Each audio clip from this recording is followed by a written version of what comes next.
we locate our mind here. But this mind here, the heart mind, is the psychic center. When you say, I have no peace of mind, it doesn't mean you've just got a headache. You may have a heartache, too. It's a more inclusive word. You might call it the center of psychic activity. So Bodhidharma said to this man, whose name was Eka, bring out your mind here before me, I'll pacify it. And Eka said, when I look for my mind, I can't find it. Bodhidharma said, there, it's pacified. Now somehow this answered Eka's question. And all Zen is stories like that. Now one thing I must tell you about these stories, they are of the same nature as jokes. And that is to say, a joke is told with the object of making you laugh. Laughter is not an intellectual thing, it is an emotional reaction. And the point is the emotional reaction. If therefore a joke is explained to you, you may laugh out of politeness, a throaty laugh, but you will not laugh spontaneously, a belly laugh.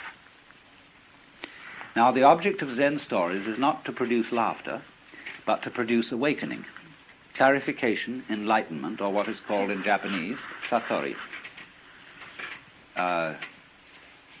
Satori is like laughter, something that happens suddenly. You don't, as a rule, slowly begin to laugh and then laugh louder and louder, because you see a joke instantly.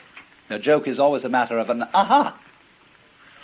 So in the same way, these stories are intended to produce an aha reaction in you of, oh, but I see, now it's clear. And really, they don't contain any information. Their design is not to tell you something, that is to say, to impart information or knowledge. Their design is to get rid of something, to get rid of a false problem with which you are wrestling, so that the problem will disappear as a result of understanding the story. And you'll see from the story that I told you that what happened was the disappearance of a problem. Because Eka, when he looked for his mind that was giving him so much trouble, couldn't find it. Now then, these stories go on in the most amazing ways.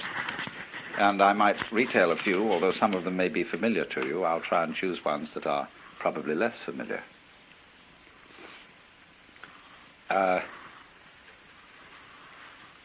There was a master walking in the forest with a group of his disciples, and suddenly he picked up a tree branch and said to one of the monks, "What is it?"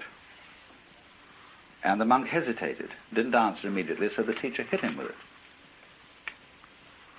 So he turned to another monk and said, "What is it?" And the monk said, "Give it to me so that I can see."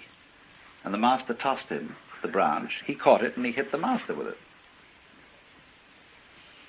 And so the master said, "Well, you got out of that dilemma."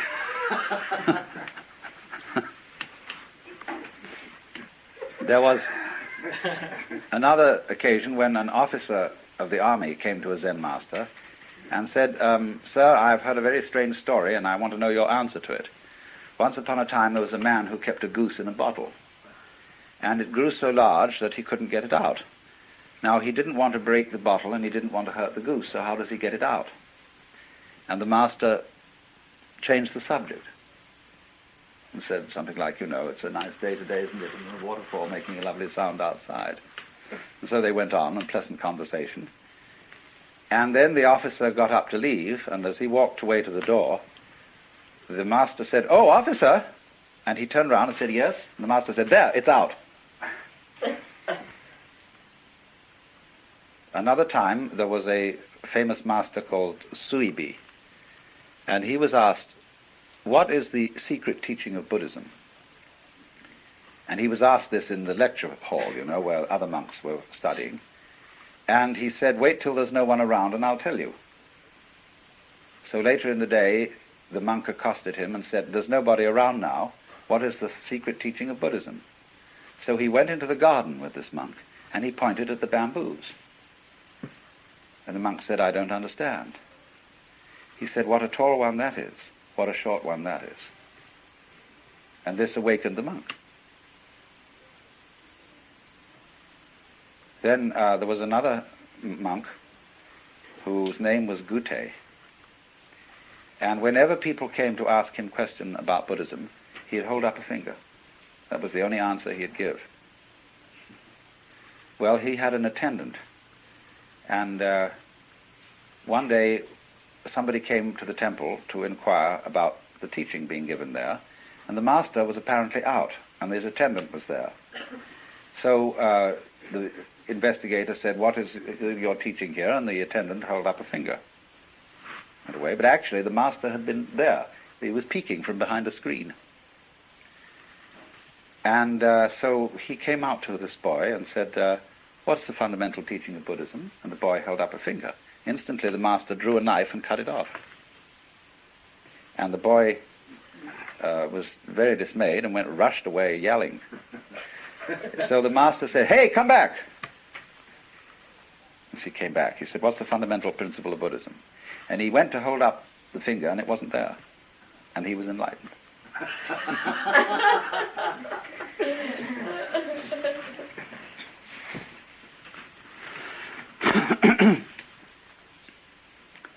There is a Chinese god whose name is Ping, and this is the god of fire.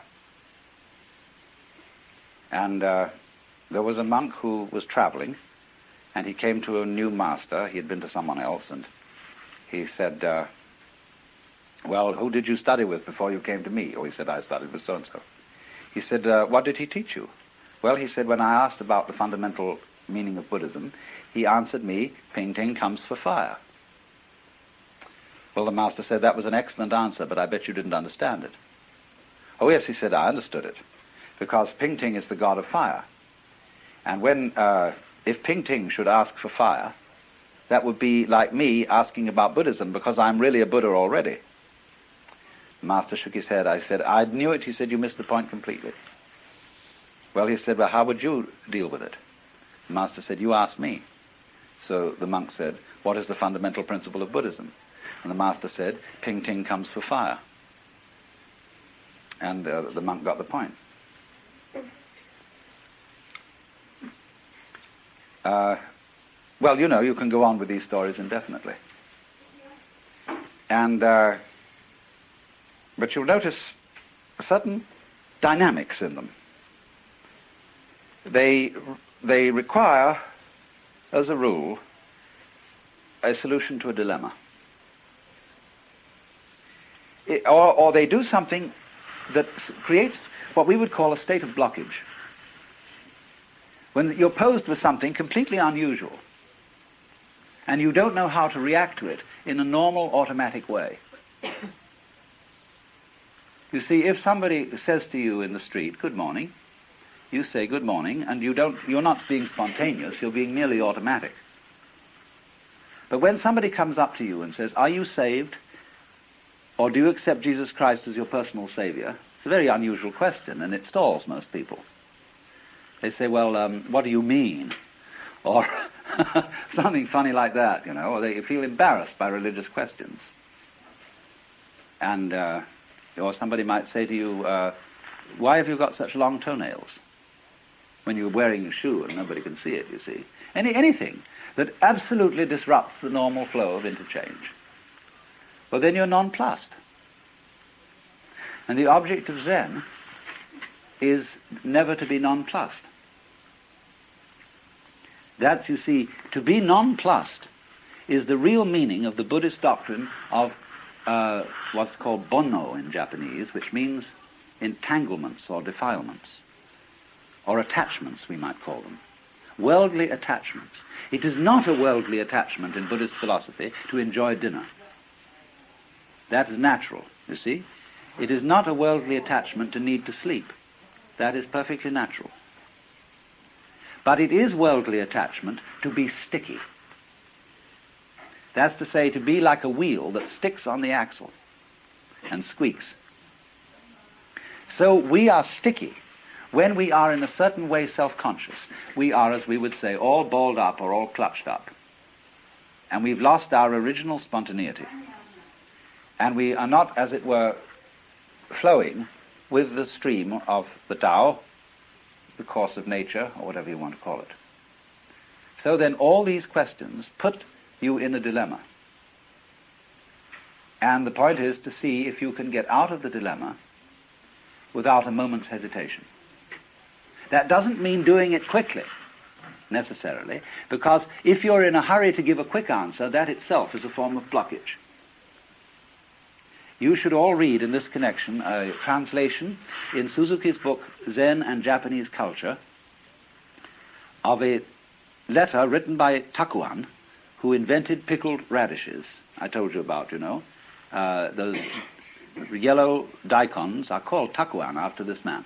And he wrote a letter on the art of swordsmanship, where he explains the necessity of spontaneity in fencing is that if you have to stop to think about how you're going to respond to a certain kind of attack, it's too late. You'll be dead. You must respond in the same way as when you clap the hands, the sound comes out without a moment's hesitation. Or when you strike steel on flint, there is no waiting before the spark comes out. But he adds, if you try to be quick, this will itself be a block. So when, you may know this, that when people are trained in the use of the sword, they get what Anne Clark bought the other day, which is a bamboo sword to start with. And you can give a person a healthy clubber with a bamboo sword without actually ruining him. And so the teacher may well have you work around the house doing various chores as a sort of janitor when you begin in sword school, and will take every possible occasion to surprise you and hitting you with a bamboo sword. And you're expected to defend yourself with anything available, with the cushion, with the broom, with a saucepan, anything you happen to be handling. Defend yourself immediately. Well, after a while, if you're going around your everyday work expecting to be jumped on any minute, it becomes rather nerve-wracking. Especially if you're thinking all the time about where's it going to come from next. And you discover that the more you make plans and try to calculate on where it's going to hit you next, you will always be outwitted. Because the teacher is infinitely clever and will always come from an unexpected direction. So at last there arrives a point where you just give up. You stop planning. And you just go around relaxed, and if it hits, it hits. And then you're ready to start fencing. Another story told about this is the story of the woodcutter and the animal, whose name was Satori. There was once a woodcutter working in a clearing in a forest when he saw a strange animal peeking at him from behind a bush.